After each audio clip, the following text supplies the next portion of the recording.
کوهاټ کې د الخدمت فاونډیشن لخوا په غریب او نادار کسانو ویلچیر تقسیم کړی شوی په کم چې د خوښۍ خوشحالۍ څرګندونه کړې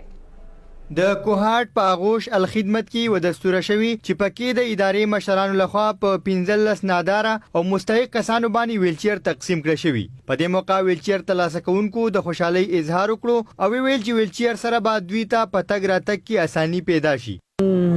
نو خوشحالي چې سګل ته نه وشتي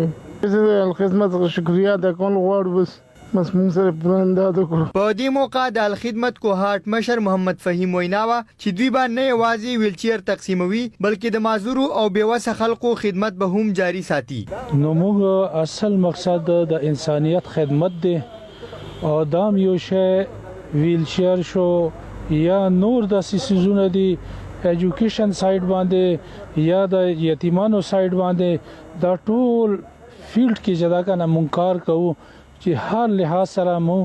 چې سوره زی پورې رسیدې شو د انسانیت خطرې کې سره خدمت وکړو هغوی شتمنو حضراتو ته هم اپیل وکړو چې د مستحق او معذور خلکو خدمت لپاره د هغوی سره مرسته وکړي